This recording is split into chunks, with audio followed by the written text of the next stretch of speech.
اللهم صل على سيدنا ومولانا محمد صاحب التاج والمعراج والبراق والعلم دافع البلاء والوباء والكحط والمرض والألم اسمه مكتوب مرفوع مشفوع منقوش في اللوح والقلم سيد العرب والعجم اسمه مقدس معطر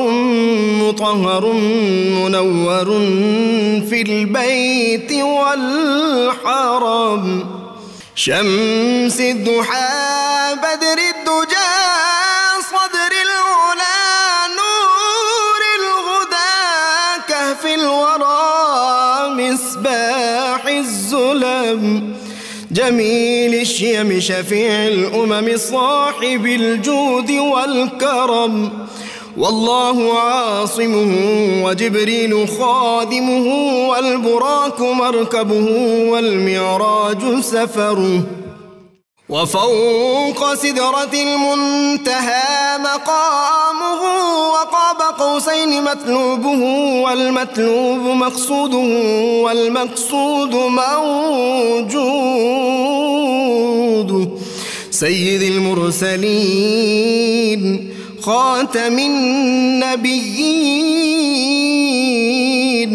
شفيع المذنبين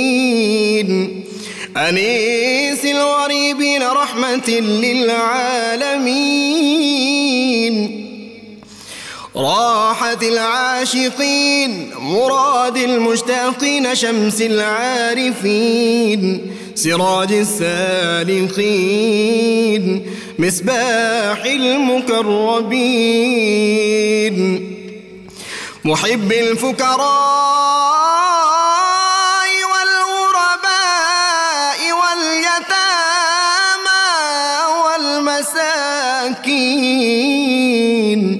سيد الثقلين نبي الحرمين إمام القبلتين وسيلتنا في الدارين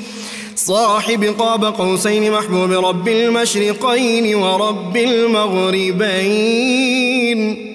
جد الحسن والحسين مولانا ومولى الثقلين سيدنا أبي القاسم محمد بن عبد الله نور من نور الله يا أيها المشتاقون بنور جماله بلغ العلا بكماله كشف الدجى بجماله حصنت جميع خصاله صلوا عليه وآله وأصحابه وسلموا تسليما اللهم صل بسم اللہ الرحمن الرحیم۔ السلام علیکم ناظرین، پروگرام صبح نور کے ساتھ آپ کا میزبان نذیر احمد غازی حاضر ہے۔ ناظرین کرام، حضرت ابو انیس محمد برکت علی صاحب رحمہ اللہ کی مشہور تالیف اسماء النبی الکریم صلی اللہ علیہ وآلہ وسلم سے ایک اسم مبارک پڑھنے کی سعادت حاصل کر رہا ہوں۔ سیدنا القادی صلی اللہ علیہ وآلہ وسلم،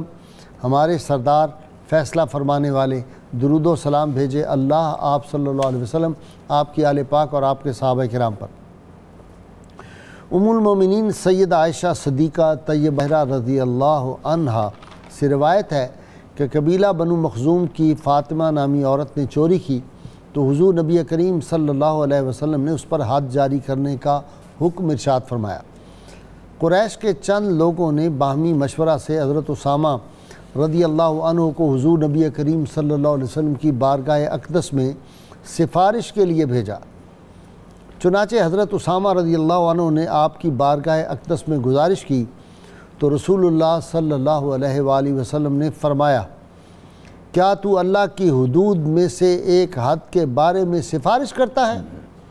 پھر آپ صلی اللہ علیہ وسلم کھڑے ہو کر آپ نے خطبہ ارشاد فرمایا، اے لوگو، تم میں سے پہلے لوگوں کو بھی اسی وجہ سے ہلاک کیا گیا کہ ان میں سے جب کوئی معزز چوری کرتا تو وہ اسے چھوڑ دیتے، اور ان میں سے کوئی کمزور چوری کرتا تو اس پر حد جاری کر دیتے، اور اللہ کی قسم اگر فاطمہ بنت محمد صلی اللہ علیہ وسلم بھی چوری کرتی تو میں ان پر بھی حد جاری کر دیتا۔ ناظرین کرام، آج آپ کو معلوم ہے ماہ ذوالحج کے آمد ہے، اور اس کے فضائل و برکات کے حوالے سے آج ہماری گفتگو ہے۔ اللہ تعالیٰ نے ناظرین کرام بعض جس طرح انبیاء کرام 1,24,000 انبیاء کرام اس دنیا میں انسانوں کی ہدایت کے لیے آئے، ان میں سے بھی مختلف درجات تھے ان کے، اللہ تعالیٰ نے ان کو مختلف فضیلتیں عطا کی۔ بعض ایام جو ہیں ان کو سارے سال کے ایام میں سے بڑی برکتیں دے دی، جیسے رمضان کا مہینہ ہے، شعبان کا مہینہ ہے، جیسے جو ہے ذوالحجہ کا مہینہ ہے، جیسے محرم کا مہینہ ہے۔ تو اسی طرح بعض جو مقامات ہوتے ہیں ان کو بھی اللہ تعالیٰ نے دیگر مقاموں سے بہت افضلیت دی۔ مثلا حرم پاک ہے، مثلا بیت المقدس ہے، مثلا مسجد نبوی ہے، روضہ انور ہے، اور پھر روضہ انور جہاں نبی کریم صلی اللہ علیہ وسلم آرام فرما ہے وہ جگہ عرش اعظم سے افضل ہے۔ تو اس طرح یہ جو ایام ہیں اللہ تعالیٰ نے خاص کرم فرمایا اس امت پر، جس طرح اس امت کو ایک رات ایسی دے دی جو 1000 مہینوں کی عبادت سے افضل لیلۃ القدر عطا فرما دی، اور پھر اس امت کو کنتم خیر امتن کہا گیا، یہ بیسٹ امت ہے، ساری امتیں جتنی آج تک انبیاء کرام کی آئی ان میں سے بہترین امت ہے۔ اور بہترین امت پہ اللہ تعالیٰ نے اپنے محبوب کریم امام الانبیاء صلی اللہ علیہ وسلم کے تصدق میں ان کو پھر ایسے ایسے دن عطا کر دیے، ایسی ایسی راتیں عطا کر دیں، ایسے ایسے مقام عطا کر دیے، ایسی ایسی جو تھے عبادات عطا کر دیں کہ جن کو پڑھ کر اللہ تعالیٰ کا قرب بہت جلدی نصیب ہو جاتا ہے۔ آج عشرہ ذوالحجہ کے حوالے سے اس کے فضائل و برکات کیا ہیں،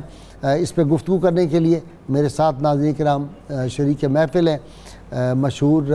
مہمان بنتے رہتے ہیں، ہمارے مشہور اسکالر علامہ محمد احمد برکاتی درجنوں کتابوں کے مصنف ہیں، اور ان کی کتاب ہے مشہور وہ جو مر کے زندہ ہوئے۔ ان کے ساتھ تشریف فرما ہیں پروفیسر بشارت صدیق ہزاروی، نوجوان اسکالر مہمان بنتے رہتے ہیں، ان کے ساتھ پروفیسر ناصر محمود ہیں۔ یہ تینوں آپ کی جانی پہچانی شخصیات ہیں۔ عشرہ ذوالحجہ کے دن جو ہیں یہ رمضان پاک کے آخری 10 دنوں سے بھی افضل ہیں، اگرچہ رمضان پاک کی آخری 10 راتیں جو ہیں وہ سب راتوں سے افضل ہیں۔ اسی طرح حضرت انس بن مالک رضی اللہ تعالیٰ عنہ فرماتے ہیں کہ حج کے 10 دنوں میں ہر دن 1000 دنوں کے برابر ہے، اور یوم عرفہ اکیلا جو ہے یہ دن 10,000 دنوں کے برابر سمجھا جاتا ہے۔ تو یہ اس کی یہ فضیلت ہے، اور اس دن اللہ تعالیٰ کی رحمتوں کا ایک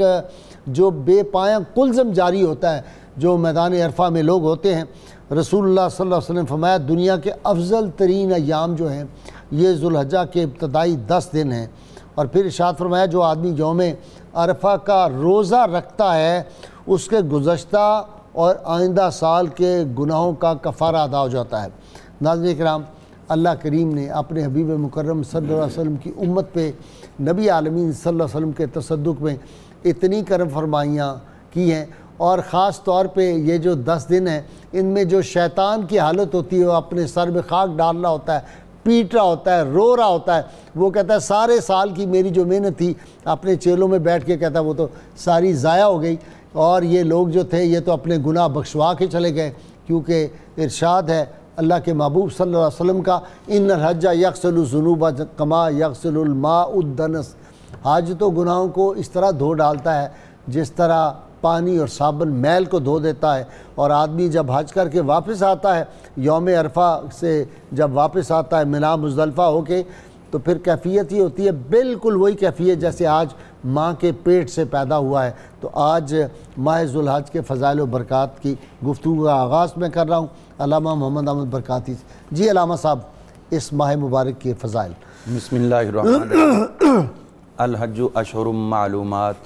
وقال اللہ تبارک و تعالی فی مقام آخر والفجر ولیال عشر صدق اللہ العظیم۔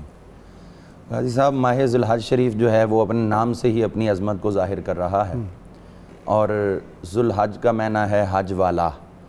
تو یہ حرمت والے مہینوں میں ہے۔ عربوں کا پہلے طریقہ یہ تھا کہ وہ حج کو اگرچہ یہ 4 مہینے انہوں نے حرمت والے رکھے ہوئے تھے، ایک مہینہ رجب شریف کا الگ تھا، لیکن ذی القعدہ، ذو الحج اور محرم ان تینوں کو وہ اکٹھا ہی حرمت والا شمار کرتے تھے، لیکن حج کو وہ پھیرتے رہتے تھے، کبھی ذی القعدہ میں، کبھی ذو الحج میں اور کبھی محرم میں، وہ اپنی سہولیات کے مطابق اس کو پہلے اناؤنس کر دیا کرتے تھے۔ لیکن جب حضور صلی اللہ علیہ وسلم آپ نے لوگوں کو اسلام دیا تو عربوں کی ایک اچھی عادت تھی، اچھی ان کی چیز تھی کہ وہ ان مہینوں کی حرمت کو حرمت ہی سمجھتے تھے، اور حضور صلی اللہ علیہ وسلم نے اس کو برقرار رکھا۔ لیکن حج کے لیے آپ نے مخصوص ایام جو ہیں وہ ذی الحج شریف کے فرما دیے، 8 جو ہے وہ یوم الترویہ اور 9 یوم عرفہ اور 10 یوم النحر آپ نے قرار دیا۔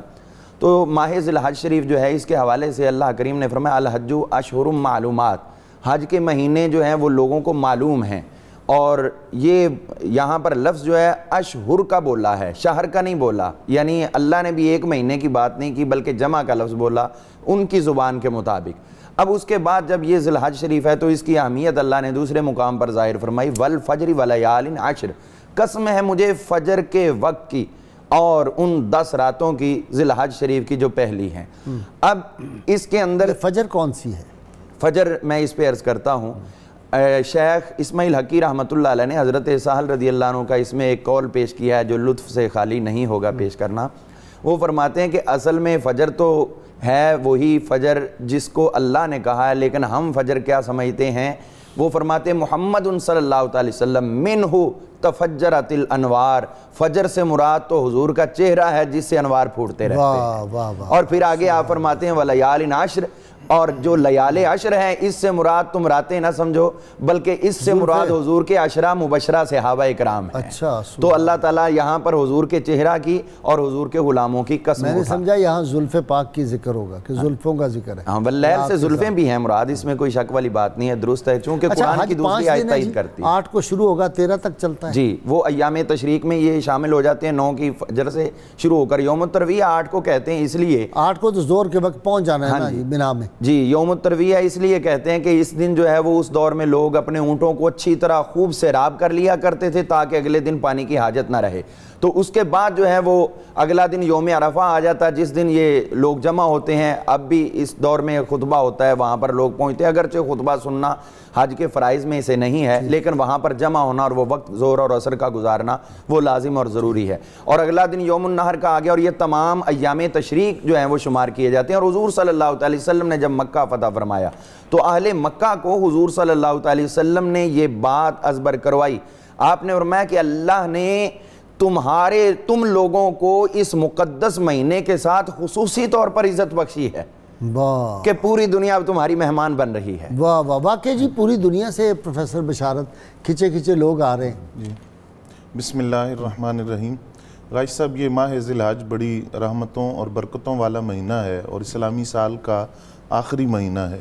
اگر ہم غور کریں اس پر تو اسلامی سال کا جو آغاز ہے وہ بھی قربانی سے ہوتا ہے اور اسلامی سال کا جو اختتام ہے وہ بھی قربانی پر ہوتا ہے۔ غریب و سادہ اور رنگی ہے داستان حرم، نہایت اس کی حسین ابتدا اسماعیل، سبحان اللہ۔ جی، اسی طرح اس ماہ ذی الحج، ماہ جو اسلامی سال ہے، اس کا آغاز بھی حرمت والے مہینے سے ہے اور جو انتہا ہے وہ بھی حرمت والے مہینے سے ہے۔ اس طرح غازی صاحب اس ماہ کے اندر ایک بڑا، دونوں ابتدا بھی قربانی سے انتہا بھی قربانی سے ہے نا؟ جی بالکل ایسے ہی۔ اور دوسری بات غازی صاحب کہ وہ لوگ جو آج یزید کی حمایت کرتے ہوئے نہیں تھکتے، ان کے لیے میں عرض کر رہا ہوں کہ اسلامی سال کے آغاز پر بھی اس نے ظلم کی داستان رقم کی اور اسلامی سال کے اختتام پر بھی اس نے ظلم کی داستان رقم کی۔ وہ کیسے؟ مدینہ طیبہ کے اندر جو واقعہ ہوا وہ ماہ ذی الحج کے اندر، جی واقعہ حرہ،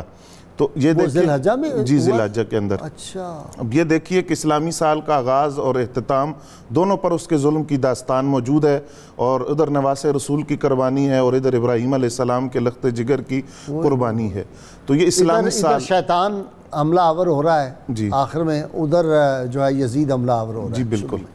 اور پھر ماہ ذی الحج جو ہے اس کی فضیلت کی اور بھی بہت ساری وجوہات مفسرین نے لکھی، ان میں سے تو ایک وہ کہ اللہ تعالیٰ نے ان 10 راتوں کی قسم اٹھائی، دوسری وجہ یہ ہے کہ جو عبادات کا اجتماع ان 10 دنوں کے اندر ہمیں نظر آتا ہے وہ سال کے باقی دنوں میں نہیں، نماز، روزہ، صدقہ، حج وہ ان دنوں کے اندر اکٹھا ہوتا ہے، باقی دنوں میں نہیں ہے۔ پھر اسی طرح اس دن کے اندر جب اللہ تعالیٰ کا ذکر کیا جاتا ہے تو ذکر کرنے والوں کا ذکر اللہ تعالیٰ نے بطور خاص کیا کہ وہ جو اللہ کا ذکر ان دنوں کے اندر کرتے ہیں خاص طور پر ان کا ذکر قرآن مجید میں کیا گیا۔ پھر اس 10 دنوں کے اندر یوم عرفہ ہے، یوم نحر ہے، حج ہے، یہ تمام برکات ان 10 دنوں میں اکٹھی کی گئی۔ اب اس میں عمل کیا کرنا ہے؟ ایک تو ویسے یہ حرمت والا مہینہ ہے اور حرمت والے مہینوں کے اندر توبہ کرنی چاہیے، اللہ تعالیٰ کی طرف رجوع کرنا چاہیے۔ پھر خاص طور پر ان 10 دنوں میں حضرت عبداللہ ابن عمر رضی اللہ تعالیٰ عنہما اور حضرت ابو ہریرہ رضی اللہ تعالیٰ عنہ یہ دونوں بازار میں نکل جاتے تھے اور بلند آواز سے تکبیر کہتے تھے، اور ان کی تکبیر کو سن کر پھر لوگ تکبیر کہتے تھے۔ اسی طرح امام باقر رضی اللہ تعالیٰ عنہ وہ نفلی نماز کے بعد ان 10 دنوں میں خاص طور پر بلند آواز سے تکبیر کہا کرتے تھے۔ نبی رحمت صلی اللہ علیہ وسلم نے ارشاد فرمایا کہ ان 10 دنوں سے بڑھ کر اور کوئی برکت والا دن اللہ کے ہاں نہیں ہے، اور ان 10 دنوں میں کیے گئے عمل سے بڑھ کر برکت والا عمل اللہ کے ہاں نہیں ہے۔ عرض کیا گیا یا رسول اللہ صلی اللہ علیہ وسلم کہ جہاد اللہ کے راستے میں وہ بھی اگر کسی اور دن میں 10 دنوں کے علاوہ کیے جائے تو اس کی فضیلت آپ نے فرمایا ان 10 دنوں کے علاوہ اس جہاد کی بھی وہ فضیلت نہیں جو ان 10 دنوں میں عمل کیا جائے گا۔ پھر سوائے اس کے کہ ایک شخص مال اور جان کے ساتھ نکلا اور پھر وہ دونوں اللہ کے راستے میں قربان کر کے آیا۔ ٹھیک ہے، اچھا جی پروفیسر اپنا ناصر یہ بتاؤ کہ یہ سب کے لیے ہے یا صرف وہی 10 دن جو وہاں گئے ہوئے ہیں حجاج کرام ان کے لیے برکات؟ بسم اللہ، یہ تو سب کے لیے پوری امت کے لیے ہے، ان کے لیے برکات زیادہ ہیں۔ اللہ پاک نے قرآن مجید میں ارشاد کیونکہ وہ عرفہ کا جو دن ہے وہ وہاں پر موجود ہے، میدان عرفات میں موجود ہے، تو وہاں موجود ہے۔ اللہ پاک نے ارشاد فرمایا ان عدت الشہور عند اللہ 12 شہرا فی کتاب اللہ یوم خلق السماوات والارض، اللہ کے نزدیک مہینوں کی تعداد 12 ہے اس دن سے جس دن اس نے آسمان اور زمین پیدا کیے تب سے، منہا 4 حرم، ان میں سے 4 مہینے عزت والے ہیں، حرمت والے ہیں، اور ان میں حضور علیہ السلام نے وضاحت فرما دی 3 متوالیات و رجب، کہ یہ 3 جڑے ہوئے مہینے ذی قعدہ، ذی الحج، محرم اور 1 رجب، یہ حرمت والے مہینے ہیں۔ ان میں یہ ماہ مبارک جو ذی الحج ہم گزار رہے ہیں بہت حرمت والا، بہت پاکیزہ، کہ حضور صلی اللہ علیہ وسلم فرماتے تھے کہ اس میں اللہ کے ذکر، تسبیح اور تحلیل کی کثرت کیا کرو۔ آج ہمارے لیے یہی ہے کہ ہمیں جب یہ مہینہ قسمت سے مل گیا، وہ تو کہتے ہیں نا کہ ذکر تھا آخری مہینے کا، تذکرہ چھڑ گیا مدینے کا۔ جب لوگ جاتے ہیں یہاں سے مل کے لوگ انہیں رخصت کرتے ہیں تو یقیناً ہر عاشق کے لیے جو نہیں جا سکا اس کے لیے ایک آفت ہے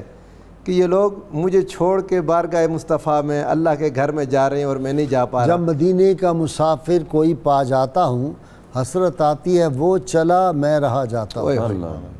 واقعی حضور یہ حضور صلی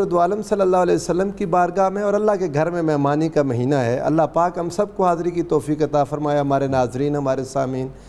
اس وقت کی برکت سے اللہ تعالی ہم سب کو حاضری نصیب فرمائے۔ حضور صلی اللہ علیہ وسلم نے ان مہینوں کو جو حرمت والے ہیں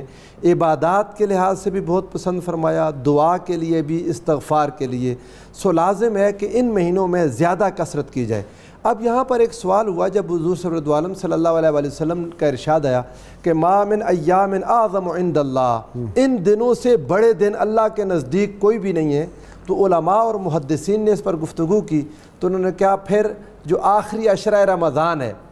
وہ بہت افضل ہے، تو کیا وہ آخری عشرہ رمضان افضل ہوگا یا یہ دن افضل ہوں گے؟ حدیث پاک آ گئی،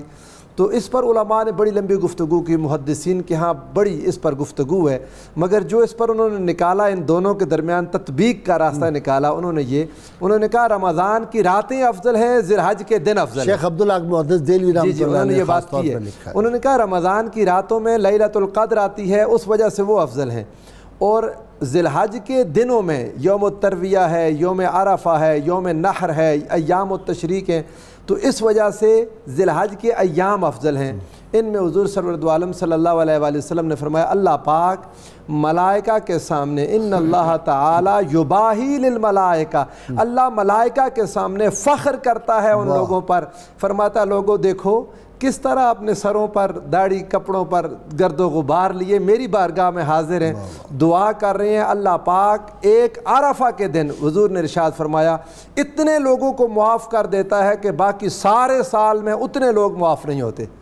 گناہوں سے مغفرت مل جاتی ہے اللہ کے حضور، اور اللہ پاک اپنے یہ تو رمضان پاک سے بھی زیادہ بندے بخشے گئے، بہت زیادہ بندے، چونکہ لوگ دعا کرتے ہیں نا حضور، اتنے لوگ کھڑے ہو گئے دعا کر رہے ہیں۔ اور پھر مزے کی بات دیکھیں جو قرآن مجید نے اللہ پاک نے دین کی تکمیل کا وعدہ کیا، الیوم اکملت لکم دینکم واتممت علیکم نعمتی ورضیت لکم الاسلام دینا، وہ بھی اسی مہینے بخاری میں ہے۔ سیدنا فاروق اعظم کے سامنے ایک یہودی نے کہا، اس نے کہا اگر یہ آیت ہم پر اترتی تو ہم عید مناتے، فرمایا کون سی آیت؟ اس نے کہا قرآن میں ایک آیت ہے، اس نے کہا الیوم اکملت لکم دینکم، آپ نے فرمایا مجھے یاد ہے اچھی طرح جب یہ آیت اتری تھی دن جمعہ کا تھا اور عرفہ کا تھا، اور حضور سرورد عالم صلی اللہ علیہ وآلہ وسلم نے عرفہ کو بھی عید قرار دیا اور جمعہ کے دن کو بھی عید، تم ایک عید کی بات کرتے ہو ہم دو عیدیں مناتے ہیں۔ یہ بات میں ضمناً یہ بات کہہ دوں، اسی میں ہے پھر کہ 80 دن سیدنا عمر فاروق نے فرمایا کہ اس کے بعد 80 دن آپ کی ظاہری حیات رہی، پھر آپ نے پردہ بالکل ایسا ہی ہے۔ اور ایک بات میں یہاں پر ضمناً یہ بات کہہ دینا چاہیے، جو لوگوں کے ذہنوں میں نا کہ عیدیں صرف دو ہیں تو عید میلاد کہاں سے آ گئی، ان کو یہ بات ذہن میں رکھیں ہر جمعہ بھی عید ہے، 52 عیدیں تو ایسے بن جاتی ہیں، اب یوم عرفہ بھی عید ہے، اور یہ ساری عیدیں اس عید کی وجہ سے ہیں جو عید میرے مصطفیٰ کریم کی آمد سے ملی، یوم میلاد کا صدقہ۔ جی علامہ صاحب ہر جگہ برکات ملتی ہے جی، اس میں کوئی شک والی بات نہیں ہے۔ اچھا کرنا کیا چاہیے؟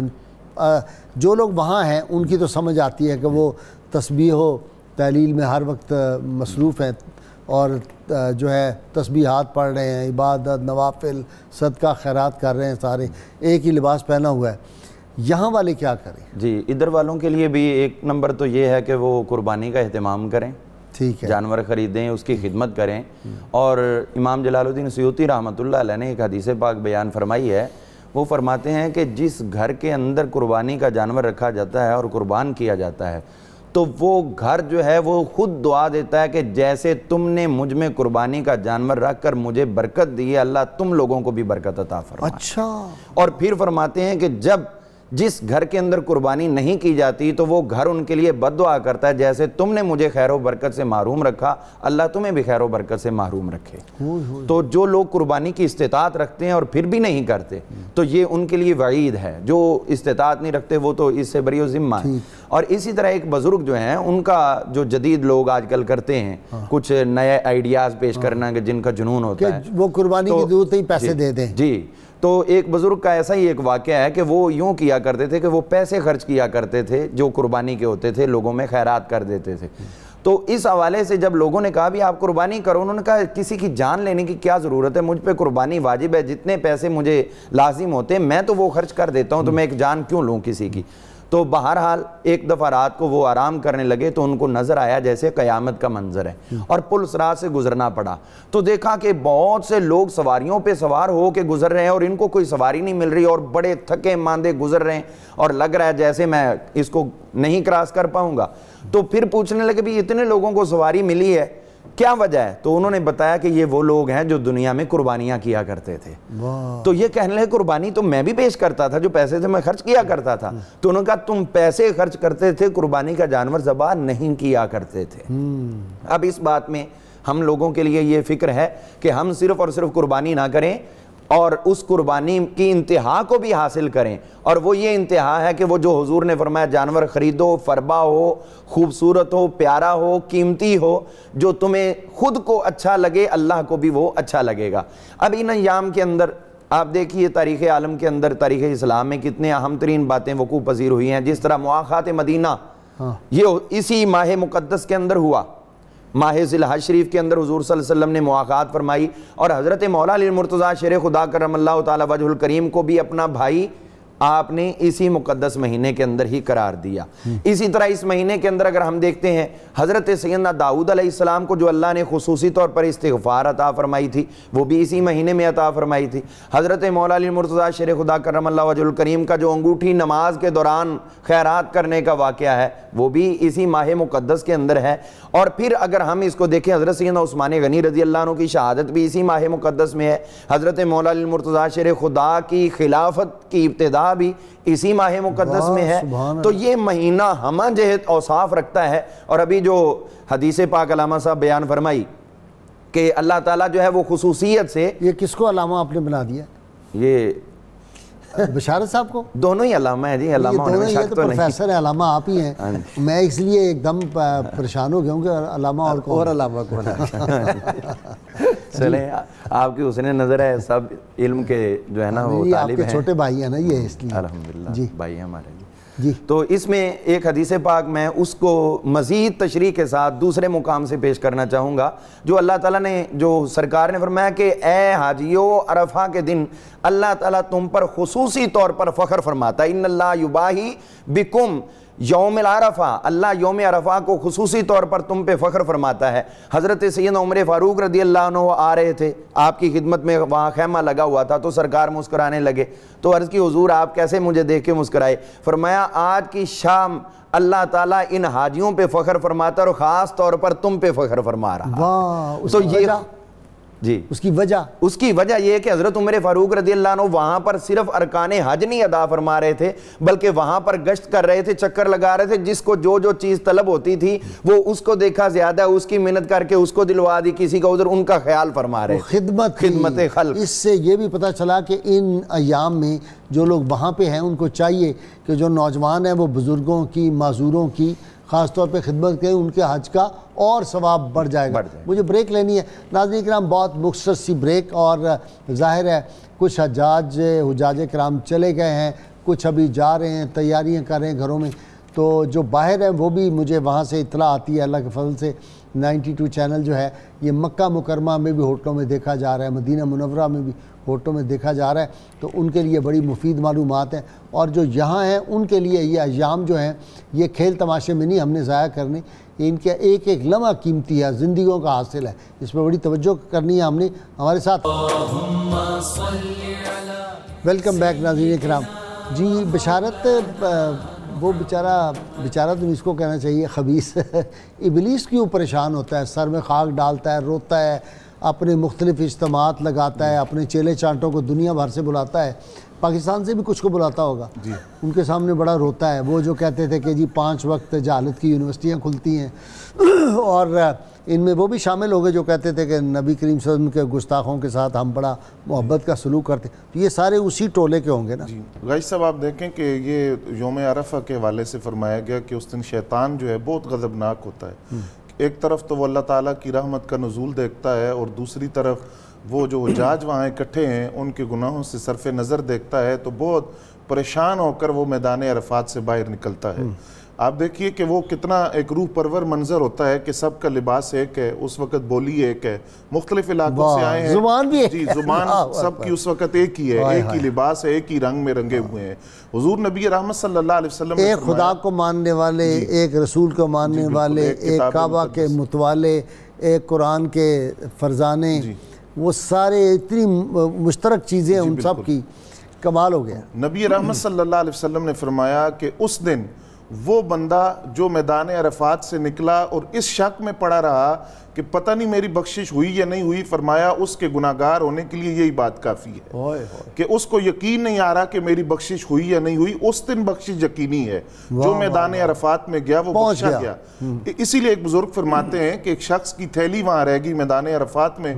جب حجاج وہاں سے نکل گئے تو وہ لوٹ کر گیا، اس نے اپنی تھیلی کو تلاش کرنے کے لیے، تو اس نے بہت سارے موذی جانوروں کو وہاں دیکھا۔ جی واپس آ کر اس نے اپنے شیخ سے پوچھا کہ یہ میں نے ایک عجیب منظر میدان عرفات میں دیکھا ہے، وہاں سانپ اور بچھو اور اس طرح کے بہت سے موذی جانور ہیں، تو انہوں نے کہا کہ وہ حجاج کے گناہ تھے جن کو وہ میدان عرفات میں چھوڑ آئے ہیں، اور وہاں سے گناہوں سے پاک ہو کر نکلے ہیں۔ اب غازی صاحب ہمیں کیا کرنا ہے، جو آپ نے سوال کیا تھا کہ وہ لوگ جو وہاں موجود ہیں، ایک تو جب وہ یہاں سے رخصت ہوتے ہیں تو ہمیں ان سے دعاؤں کی درخواست کرنی چاہیے کہ وہ ہمیں دعاؤں میں یاد رکھیں۔ حضرت فاروق اعظم رضی اللہ تعالیٰ عنہ جب عمرہ کی سعادت حاصل کرنے کے لیے جا رہے تھے تو نبی رحمت صلی اللہ علیہ وسلم نے فرمایا، اے عمر میرے بھائی، مجھے اپنی دعاؤں میں یاد رکھنا۔ تو حضرت فاروق اعظم رضی اللہ تعالیٰ عنہ فرماتے ہیں کہ میں اس حضور صلی اللہ علیہ وسلم کے فرمان سے اتنا خوش ہوا کہ دنیا و ما فیہا، سب کچھ بھی مجھے مل جائے تو اتنی خوشی نہ ہوتی جتنا حضور صلی اللہ علیہ وسلم کے بھائی کہنے پر خوشی ہوئی۔ مجھے بھائی کہہ کے پکارا، جی، اور پھر غلاموں کو بھائی کہہ دیا جائے، بالکل، لیکن غلاموں کو یہ اختیار نہیں ہے کہ وہ کہیں بھائی، وہ تو حضور صلی اللہ علیہ وسلم کی ایک محبت ہے نا جی۔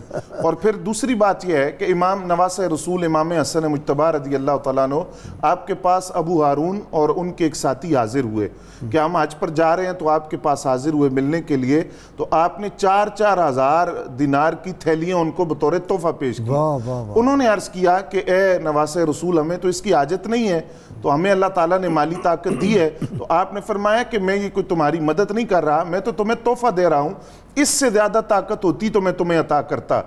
کیوں؟ اس کی وجہ آپ دیکھیے آپ نے کیا بیان کی۔ آپ نے فرمایا کہ میرا یہ تحفہ تمہارے پاس ہے، تم حج کے لیے جا رہے ہو، میدان عرفات میں جاؤ گے، اللہ رب العزت تم پر فخر فرمائے گا، میں یہ چاہتا ہوں کہ جب رب تم پر فخر کرے تو میرا تحفہ بھی تمہارے پاس موجود ہونا چاہیے۔ اس لیے یہ یوم عرفہ جو ہے بڑی برکت والا دن ہے، اور حضور نبی رحمت صلی اللہ علیہ وسلم نے فرمایا جو اس دن کا یعنی 9 ذی الحج کا روزہ رکھتا ہے تو سال گزشتہ اور سال آئندہ کے گناہ اس کے صغیرہ گناہ معاف کر دیے جاتے ہیں۔ ازواج مطہرات میں سے کسی، ویسے اپنا ناصر انہوں نے کہا صغیرہ گناہ، کبیرہ بھی اس کی رحمت سے کیا دور، اللہ معاف کرے تو کوئی بھی کام نہیں رکتا، سارے معاف ہو جاتے ہیں، سارے معاف ہو جاتے ہیں۔ اور پھر یہ جو روزہ رکھنے والی بات ہے، یہ یہاں جو لوگ ادھر موجود نہیں ہیں عرفات میں ان کے لیے ہے، جو وہاں ہوں گے حج پر ان کے لیے روزہ نہیں ہے۔ اچھا، ان کے لیے روزہ نہیں ہے، وہ نہیں رکھیں گے، وہ نہیں رکھیں گے، وہ روزہ نہیں۔ یہ تو بڑی حکمت کی بات ہے، وہاں پیاس اور وہ سفر کی تمازت اور وہ بڑا مشکل، کیا کیا اللہ نے سہولتیں، الدین و یسر، سمجھ آ گئی بات۔ اور سارے دین کے احکام میں حضور اللہ پاک نے انسانی فطرت کا لحاظ رکھا ہے، انسان کی فطرت کو علامہ صاحب ٹھیک ہے، وہاں نہیں روزہ رکھیں گے، جی جی، کمال ہے جی، اللہ اکبر، سبحان اللہ۔ اور یہاں رہنے والے لوگوں کے لیے حضور صلی اللہ علیہ وسلم نے عرفات کے بعد یوم النحر آتا ہے، اور ان کی دنوں کی اللہ پاک نے قسم اٹھائی، فرمایا وَالسَّمَاءِ ذَاتِ الْبُرُوجِ وَالْيَوْمِ الْمَوْعُودِ وَشَاهِدٍ وَمَشْهُودٍ، یہ وہ دن ہیں جن کی رب ذوالجلال قسم اٹھاتا ہے، بابرکت دن ہیں۔ اور حضور نے ارشاد فرمایا مَا مِنْ عَمَلٍ أَحَبُّ إِلَى اللَّهِ يَوْمَ النَّحْرِ مِنْ إِحْرَاقِ الدَّمِ، اور نحر کے دن جو 10 ذی الحج ہے، اس دن اللہ کو کوئی عمل خون بہانے سے زیادہ پسند نہیں ہے۔ سو یہاں لوگوں پر لازم ہے اگلا دن جو ہوگا، جی اگلا دن، یعنی عرفات سے شام کو گولا چھوٹے گا اور چلے جائیں گے مزدلفہ، وہاں جا کے مغرب اور عشاء اکٹھی پڑھیں گے اذان دے کے، جی۔ اور جب قربانی ہے، یہاں جو لوگ نہیں جا سکے حج کے لیے ان کے لیے یہاں قربانی ہے، اور قربانی کے جانور اگر انہوں نے آج کل بھی لیے ہوئے ہیں، ان کے پاس ہیں، تو ان کی عزت کریں، ان سے پیار کریں، کہ حضور نے فرمایا ان کے جسم پر ہاتھ پھیرنے والا انسان جتنے بال اس کے ہاتھ کے نیچے آئیں گے اتنی نیکیاں اللہ لکھتا جائے گا۔ اور ان کو جو جانور ہے قربانی کے، جو لوگ ادھر قربانی کے لیے لے جاتے ہیں اور جو گھروں میں رکھے ہوئے یہاں بھی، انہیں اللہ پاک نے عزت دیتے ہوئے فرمایا وَالْبُدْنَ جَعَلْنَاهَا لَكُم مِّن شَعَائِرِ اللَّهِ، یہ جو بدن ہیں قربانی کے جانور، بکرے، چھترے، بھیڑیں، ان کو فرمایا یہ اللہ کے شعائر ہیں، اور وَمَن يُعَظِّمْ شَعَائِرَ اللَّهِ فَإِنَّهَا مِن تَقْوَى الْقُلُوبِ، اور جو اللہ کے شعائر کی تعظیم کرتا ہے، بعض لوگوں کو تعظیم سے ڈر لگا رہتا ہے نا، کہ اولیاء کی تعظیم، بابا فرید گنج شکر کی تعظیم کر دی، تو فتوے اللہ پاک تو بکروں اور چھتروں کی تعظیم کروا رہا ہے۔ اچھا جی، اپنا علامہ صاحب، بعض لوگ کہتے ہیں مرغی کیوں نہیں؟ اس کے اندر یہ بشارت بھی مسکرانا شروع ہو گیا ہے، اور ناصر بھی، ایک آدمی کو توفیق نہیں ہے تو وہ کہتے ہیں وہ مرغی ذبح کر لیں۔ اس میں یہ ہے کہ ایک قاضی اہواز کے علاقہ تھا، وہاں کے ایک قاضی تھے، اور آج کل کے قاضیوں کی طرح وہ اتنے سیٹھ تو نہیں تھے، مالی طور پر بہت مفلوق الحال تھے، اور یہ ہوا کہ ان کے پاس قربانی کرنے کے لیے کوئی جانور میسر نہیں تھا، تو معاملہ یہ ہوا کہ گھر والی کہنے لگی بھی سب گوشت کھائیں گے اور ہم آج بھی نہ کھائیں تو یہ تو مسئلہ بہت خراب ہے، ہمارے دل اس سے بہت ہی پریشان رہیں گے، تو انہوں نے کہا بھی گھر میں ایک مرغا ہے، ہم یہی کر لیں گے۔ تو اب جب وہ دن آیا قربانی والا، تو اس دن وہ لوگ قربانی کر رہے تھے جانور، اور انہوں نے کہا بھی مرغا پکڑو. اب مرغا پکڑنے لگے تو وہ بھاگنے لگ گیا, وہ چھت پہ چڑھ گیا, پیچھے یہ بھی چڑھے, وہ دوسرے مکان کی چھت پہ گیا, یہ ادھر گئے, وہ دوڑاتے دوڑاتے اس کو پورا محلہ دکھا دیا. اور وہاں سے آخر میں وہ قابو ہوا. تو لوگ حیران تھے یہ مرغا کیوں پکڑ رہے ہیں, مرغے کے پیچھے کیوں بھاگ رہے ہیں. تو پھر پتہ چلا کہ ان کے پاس قربانی کا جانور ہی نہیں ہے, اسی لیے یہ گوشت کر رہے ہیں. تو اب لوگوں نے ازراہ محبت کہ ہمارا قاضی اور مفلوق الحال اتنا ہے, انہوں نے اپنی محبت میں ان کے گھر گوشت بھیجنا شروع کر دیا تحفے کے طور پر. اور اتنا بھیجا کہ گھر میں کثرت ہو گئی, اور وہ حیران ہو گیا کہ اگر میں قربانی کا جانور کرتا تو اتنا نہ بنتا جتنا یہ زیادہ بن گیا. تو پھر کہنے لگے ارے بھلی لوگ, اس کو سنبھال کے رکھ. حضرت ابراہیم علیہ السلام کو جو قربانی کہی گئی تھی اس کے لیے ایک کا جانور ایک ہی تھا, اور یہ کتنا خوش نصیب ہے, اس کی برکت سے ہمیں کتنے حاصل ہو گئے. تو بہرحال جو جانور ذبح کرنے والے ہیں وہ وہی ہیں جو شریعت اسلامیہ نے مقرر فرما دی ہیں, دوسروں کی گنجائش نہیں ہے. تو اب یہ جانور بکرے مرغے وغیرہ پورا سال لوگ کر کے کھاتے رہتے ہیں. تو یہ اس کا تعلق جو ہے گوشت کے ساتھ نہیں ہے, بلکہ اس کا تعلق جو ہے وہ لن ینال اللہ لحومھا ولا دمھا. آگی قربانی کی کہ جب قربانی ہو جائے تو اب بکرا بہت اچھا ہے, اور اس کی وہ جو رانے ہیں وہ آدمی خود رکھ لے, دستی کا گوشت بہت اعلیٰ ہوتا ہے وہ رکھ لے, انڈر کٹ بہت اعلیٰ ہوتا ہے, یہ تو اپنے گھر کے لیے اور اپنے عزیز و اقارب کے لیے. باقی جو اجڑی ہے اور دیگر وہ چیزیں ہیں وہ پھر غریبوں میں تقسیم کر دیں. جی, اس میں پہلے نمبر پر تو یہ ہے کہ قربانی نام تو ہے خون بہانے کا, اچھا وہ تو ادا ہو گئی. اب اس کے بعد جو ہے مستحب اعمال میں اس کے 3 حصے کرنے ہیں, اور وہ جو اپنے لیے پسند کرتے ہو وہی دوسروں کے لیے پسند کرو. اگر لگ رہا ہے کہ مجھے یہ ران بہت اچھی ہے, یہ میں کھانی چاہتا ہوں, تو اب باقی یہ ہے کہ یہ دوسروں کے لیے پسند کرو, یہ ان کو پیش کرو. تو اس کا مطلب مکس کرنا چاہیے. ہاں جی, مکس کرنا چاہیے. اور اگر بالفرض گھر میں مفلوق الحالی ہے, کوئی قرض اٹھا کے یا اس طرح تنگ دستی, اور اکثر ترین ہمارے ملک میں ایسے لوگ ہیں جن کو سال کے بعد ہی بکرا کھانا نصیب ہوتا ہے ان ایام میں, اور وہ بھی قربانی کی برکت سے, وگرنہ پورا سال ان کو نہیں ہوتا. اور اگر حالات تنگ ہوں تو پھر چاہے وہ سارا بھی رکھ لیں تو اس کے اندر کوئی حرج نہیں ہے. اور زیادہ اچھا تو یہ ہے کہ اگر آپ سارا سال کھاتے رہیں گوشت, گھروں میں بکرے سالم آتے رہے ہیں, تو سارا بانٹ دیں. وہ تو سبحان اللہ, یہ تو خود حضور صلی اللہ علیہ وسلم. وہ کیا ہے کہ اللہ کریم فرماتے ہیں کہ میرے تک تمہاری نیتیں پہنچتی ہیں, تمہارا یہ گوشت لن ینال اللہ لحومھا ولا دمھا. اللہ تعالیٰ دماؤھا اور دمھا دونوں الفاظ موجود ہیں. اللہ تعالیٰ تک یہ ہمارا گوشت اور ہمارا خون یہ نہیں پہنچتا, بلکہ اس کے اندر وہ تقویٰ ہے جس کی بنا پر ہم وہ کر رہے ہیں. اور آپ نے جو فرمایا کہ وہ سارا ہی تقسیم کر دیں, حضور صلی اللہ علیہ وسلم نے جو اپنے حج اکبر جو آپ نے خود ادا فرمایا, حجۃ الوداع, اس کے اندر آپ نے جتنے جانور ذبح کر دیے تھے تو آپ نے یہ جملہ بولا تھا من شاء اقتطع, جس کا جہاں سے جی چاہتا ہے اتنا گوشت اٹھا کے لے جاؤ. تو یہ اس طرح کا معاملہ کہ اگر وسعت ہے تو سارے کا سارا تقسیم کر دیا جائے. اور وہ ماذا ينفقون کل لفظ میں یہ بھی تو آ سکتا ہے نا. ہاں جی بالکل, اس کے اندر سارا کر دو خرچ. اچھا جی, بشارت, اس میں ایک بڑا ایمان افروز بھی واقعہ ہے. اونٹ خود ہی چلتے آ رہے تھے اپنی گردنیں جھکاتے ہوئے. جی بالکل, وہ منا کا واقعہ ہے. حضرت علی المرتضیٰ شیر خدا رضی اللہ تعالیٰ عنہ اس کے راوی ہیں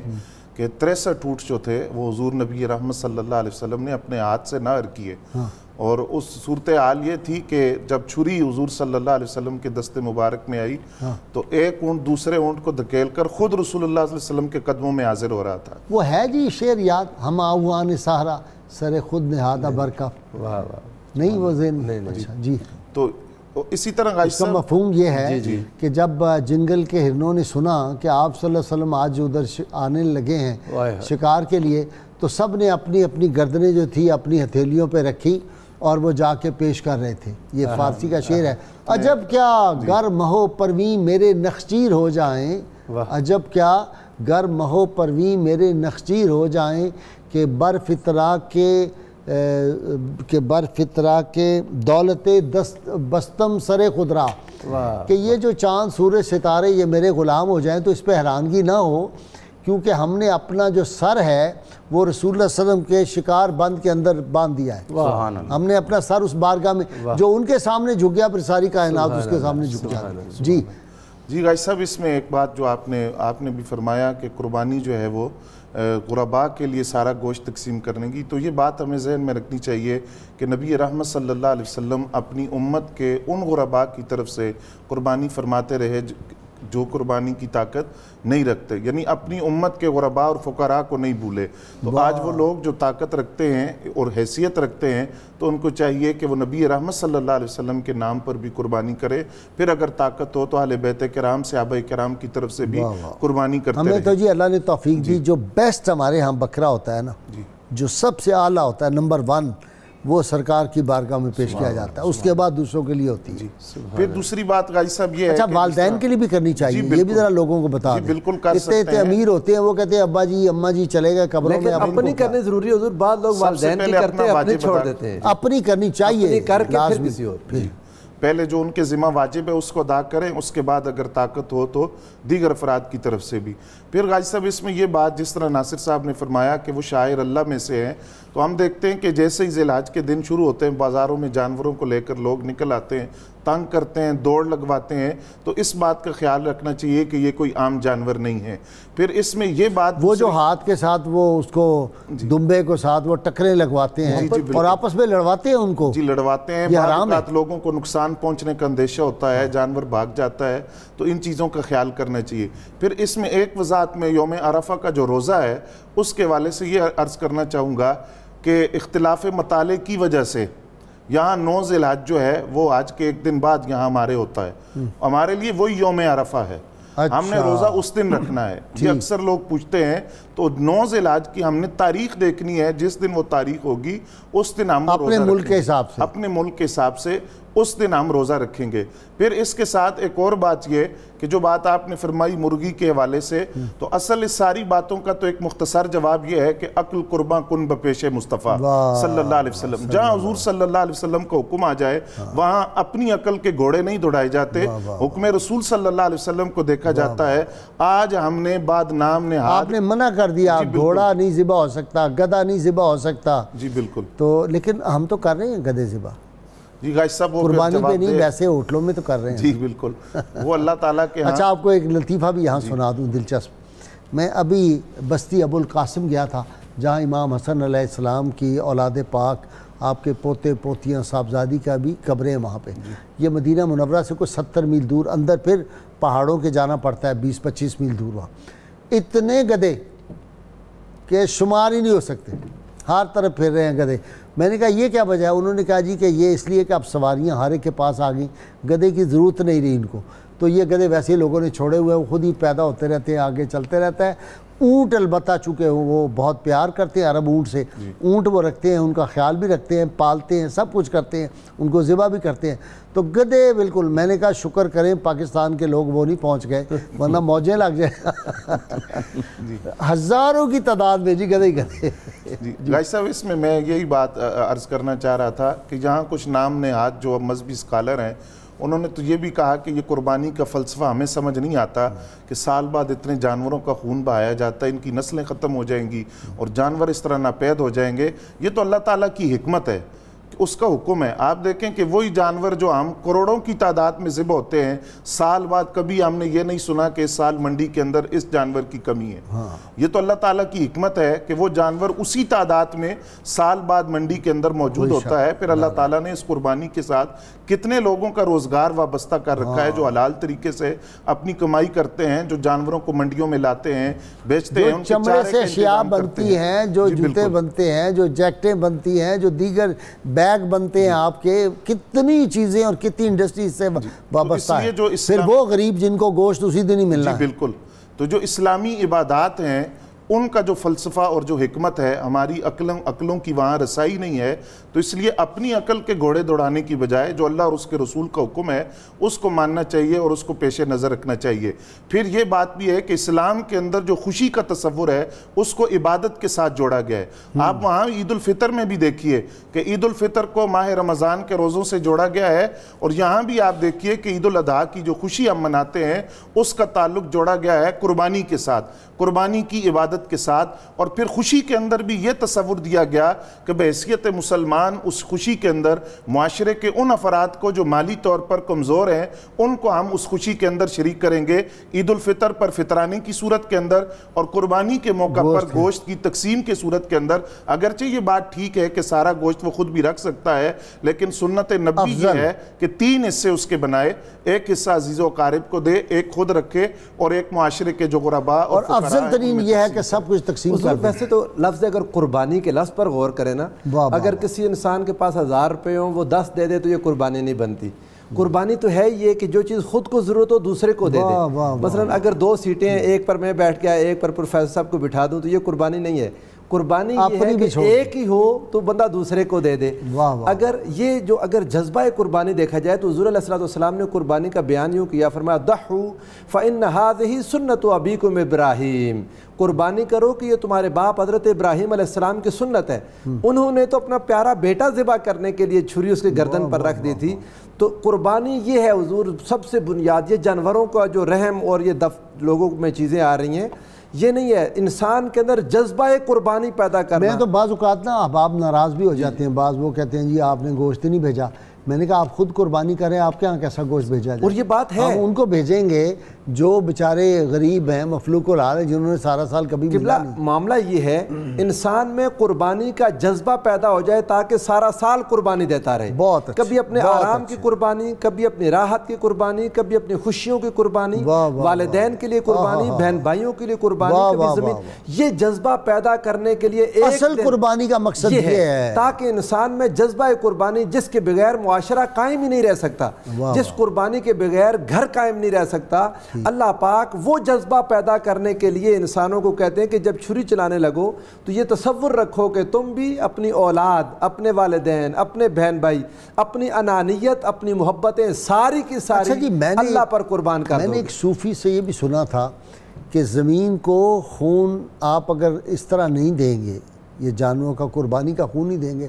تو پھر آفات آ جاتی ہے اس سرزمین پہ اور وہ خون پھر لے لیتی ہے، اشارہ ہے انسانوں کے خون آ جاتا ہے۔ قرآن مجید میں اشارہ ہے وَلَكُمْ فِي الْقِصَاصِ حَيَاةٌ يَا أُولِي الْأَلْبَابِ لَعَلَّكُمْ تُفْلِحُونَ۔ قصاص میں خون بہانا ہے نا مقتول کے بدلے میں، فرمایا خون بہانے میں زندگی ہے، اس خون بہانے میں زندگی۔ اور یہ بات دیکھیں حضور، جو جانور قربانی دیتے ہیں ان کے ریوڑ ہیں، جو جانور قربانی نہیں دیتے ان کے ریوڑ نہیں نظر آتے، واقعی کتے نہیں نظر آتے۔ جو قومیں قربانی دیتی ہیں وہ بڑھتی ہیں، صحیح بات، اور جو قوم قربانی سے دوڑتی ہے وہ ختم ہو جاتی ہے۔ بالکل سو یہ تصور قربانی یہ ہے کہ انسان نے قربانی کے ذریعے، لفظ قربان تو یہ ہے کہ انتہائی قرب، جب انسان یہ جانور ذبح کرنے سے اللہ کے قریب نہیں ہوتا، جب نیت میں یہ آ جائے انسان کہ میں اپنا سب کچھ اللہ کے لیے قربان کرتا ہوں، حتیٰ کہ اپنی محبتیں، اپنی چاہتیں خدا کی رضا پر قربان کرتا ہوں، تو پھر آواز آتی ہے یا ایتھا النفس المطمئنہ ارجعی الی ربک راضیۃ مرضیہ۔ اللہ کا قرب ملتا ہے جانور ذبح کرنے سے نہیں، اپنے نفس کو ذبح کرنے سے۔ علامہ صاحب 2 طرح کے ہوتے ہیں لوگ، ہم نے دیکھا ہے، ایک تو وہ ہے کہ بہت اللہ تعالیٰ نے مال و دولت دیا ہوا ہے اور وہ جلدی گئے اور انہوں نے کہا سستا ترین کوئی بکرا پکڑے یار، یہ بھی پیچھے سے ہٹائیں، قربانی دینی ہے۔ ایک یہ ہے، حیثیت ان کی بہت زیادہ تھی، انہوں نے بکرا لیا 2000 کا، لے سکتے تھے 25000 کا بھی، اور آج کل 20000 سے کم میں کیا بکرا ملے گا، اس سے کم ملتا ہی نہیں۔ وہ کہتے ہیں 3-4 ہزار والا جیسے صدقے والا ہوتا ہے لا کے اس کو ذبح کر دیں۔ ایک ہے 5 لاکھ کا یا 10 لاکھ کا جو ہے جی ہم نے لانا ہے وہ بکرا یا یہ جو ہوتا ہے بیل جو ہوتا ہے اس کو لانا ہے، اور پھر وہ سارے لوگوں کو دکھاتے ہیں فوٹو یہ وہ کہ جی دیکھیں ہم نے کتنی۔ تو یہ جائز ہے دونوں صورتیں؟ ہاں جی، اس کے اندر یہ صورتحال ہے کہ اگر تو وہ ترغیباً ایسا جانور خریدتے ہیں، لوگوں کو بھی اشتیاق پیدا ہو قربانی کے جانور خریدنے کا، نہیں اپنی امارت کا، ہاں جی، تو امارت تو ظاہر ہے وہ ریاکاری میں آگے چیز ہے، اور ریاکاری جو ہے وہ شرک خفی ہے، اور پھر اللہ تعالیٰ فرماتا ہے جن کو دکھانے کے لیے کیا تھا ان سے اجر لے لو، مجھے دکھانے کے لیے کیا ہی نہیں تو میں تمہیں کیا دوں گا اس کا۔ اچھا، تو لہٰذا یہ ہے کہ اگر تو وہ دوسروں کو ترغیباً ہے تو پھر تو یہ کام سراپا ان کے لیے نور علی نور ہے اور ان کے لیے درجے ہی درجے ہیں، اور اگر دکھاوا ہے تو پھر ریاکاری میں چلا گیا۔ اور اگر یہ حیثیت کے بہت زیادہ اور لینا بہت کم تر ہے، لیکن اگر وہ جانور ایسا ہے کہ قربانی کے درجے کو پہنچتا ہے تو نفس قربانی کا وجوب جو ہے وہ تو ان سے ادا ہو جائے گا، لیکن اس کے بعد یہ کہ جب تم اللہ کی خدمت میں پیش کرنے کے لیے ہاتھ تنگ کرتے ہو تو پھر وہ اپنی رحمت بھی تم پر تنگ کرے گا۔ تو حضرت موسیٰ علیہ السلام کا واقعہ بڑا مشہور ہے ہماری تصوف کی کتابوں میں، کہ جناب موسیٰ علیہ السلام نے ایک دن اللہ کی بارگاہ میں عرض کیا، یا اللہ میں تیرا خزانہ دیکھنا چاہتا ہوں، تو ساری کائناتوں کا مالک ہے، یہ سارے پہاڑوں کے اندر جو خزانے ہیں سارے تیرے، مجھے اپنا خزانہ تو دکھا۔ اللہ کریم نے فرمایا موسیٰ اپنی آنکھیں بند کرو، تھوڑی دیر بند کی آنکھیں، اللہ کریم نے فرمایا کھولو، اب میرے خزانہ سامنے ہے تمہارے۔ وہ دیکھا تو وہاں کالے بکرے تھے، چھوٹے چھوٹے کالے مرغے تھے، ٹوٹے ہوئے جوتے، پرانے کپڑے تھے، یہ سارا کچھ تھا، اور کھانا بھی باسی پڑا ہوا تھا، روٹیاں سوکھی پڑی ہوئی تھی۔ تو حضرت موسیٰ یا اللہ یہ کیا ہے، یہ طرح خزانہ؟ اللہ کی فرمایا یہی دنیا والے ادھر دنیا دار بھیجتے ہیں نا، تو ان کو جمع کیا ہوا ہے، یہ دیکھ لو۔ یعنی اس سے سمجھانا مقصود یہ تھا کہ بھئی اللہ کی راہ میں لن تنالوا البر حتی تنفقوا مما تحبون۔ ہاں جی کیا جی اس کے اندر یہ بات ہے کہ حضور صلی اللہ علیہ وسلم، اس کا ترجمہ کر دینا ہمارے ناظرین۔ تم ہرگز نیکی نہیں پا سکتے، نیکی کے معراج کو نہیں پا سکتے جب تک وہ خرچ نہ کرو جو تمہیں سب سے زیادہ محبوب ہے۔ اب اگر محبوب کو دیکھیں تو جتنے مہاجرین ہیں ان سب نے تو اپنی محبوب جگہ بھی قربان کر دی تھی ہجرت میں، اپنے مکان، جائیداد، اولاد سب کچھ چھوڑ دیا۔ تو یہ ہے لن تنالوا البر۔ اور پھر آپ دیکھیے کہ وہ حضرت سعد رضی اللہ عنہ بن عبادہ، انہوں نے تو وہاں پہ اپنا ایک جو ہے باغ وہ پیش کر دیا، اور ایک اور صحابی تھے انہوں نے کہا میں اپنے وہ درخت پیش کروں گا جو سب سے زیادہ پھل دیتے ہیں۔ تو اس طرح یہ صحابہ کا جذبہ ہے اور یہ ہمیں اختیار کرنے کی ضرورت ہے۔ بہت شکریہ علامہ صواب کا، بشارت آپ کا بھی، ناصر آپ کا۔ ناظرین کرام، کتاب الشفاء سے نسخے کا وقت ہو گیا۔ حصول اولاد کا وظیفہ، اگر کسی کے ہاں اولاد نہ ہوتی ہو تو وہ کثرت سے اللہ تعالیٰ کے اسم مبارک الباری المصور کا ورد کرے، انشاءاللہ تعالیٰ بہت جلد اولاد کی نعمت سے مالا مال ہو جائیں گے۔ شرط یہ ہے کم از کم 11 مرتبہ کوئی بھی درود پاک جو آپ کو آتا وہ پڑھیں۔ سیدنا علی المرتضیٰ شیر خدا کرم اللہ وجہ الکریم فرماتے ہیں، جو شخص حق بات پر کاربند ہوتا ہے وہ ایک بہت بڑی دولت اور کامیابی کا مستحق بن جاتا ہے۔ اللہ کریم سے دعا ہے اللہ تعالیٰ ہمیں حضور رحمت عالمین صلی اللہ علیہ وسلم کی غیر مشروط محبت اور لامحدود وفاداری نصیب فرمائے۔ اللہ تعالیٰ پاکستان کو دیانتدار حکمران عطا فرمائے۔ اللہ تعالیٰ پاکستان کو محب وطن حکمران عطا فرمائے۔ اللہ تعالیٰ پاکستان کے اندرونی بیرونی دشمنوں کو جو بدنیت ہیں، پاکستان کو نقصان پہنچانا چاہتے ہیں، اللہ ان کو برباد کرے، ان کی نسلوں کو برباد کرے۔ اور وہ نعرہ جو گلی گلی کوچے کوچے گونج رہا ہے انشاءاللہ تا قیامت گونجے گا، اس کے لیے تیار ہو جائیے۔ میرے تینوں مہمان بھی، میرے ناظرین صابرین سب مل کے نعرہ لگائیں گے انشاءاللہ تعالیٰ۔ اور یہ نعرہ کیا ہے؟ جب ہم کہتے ہیں پاکستان کا مطلب کیا، لا الہ الا اللہ محمد رسول اللہ، اور جس نے سچے دل سے زندگی میں کلمہ پڑھ لیا تو اس کو تو بخشش کی بشارت بھی ہے۔ کیا معلوم کہ جب اس وقت آپ پڑھ رہے ہیں صدق کے دل کے ساتھ ہمارے ساتھ اللہ کی بارگاہ میں قبول ہو جائے تو یہی کام آ جانا ہے۔ تیار ہو جائیے نعرہ لگانے کے لیے۔ اور قبر میں جب جانا ہے، جب آخری وقت ہو آپ کا، یہ ہمارے ساتھ نعرہ لگاتے رہیں گے تو انشاءاللہ تعالیٰ آپ کو آخری وقت بھی یہ یاد آ جائے گا، زبانوں پہ آ جائے گا۔ کچھ لوگ میں نے وہ بھی دیکھے جن کو بد نصیبی سے کلمہ نہیں آتا، تو یہ ہم روز اس لیے لگاتے ہیں کہ جب ہمارے آخری سانس ہو تو پھر بھی ہماری زبانوں پہ کلمہ طیبہ جاری ہو۔ تیار ہو جائیے نعرے کے لیے۔ پاکستان کا مطلب کیا، لا الہ الا اللہ محمد الرسول اللہ۔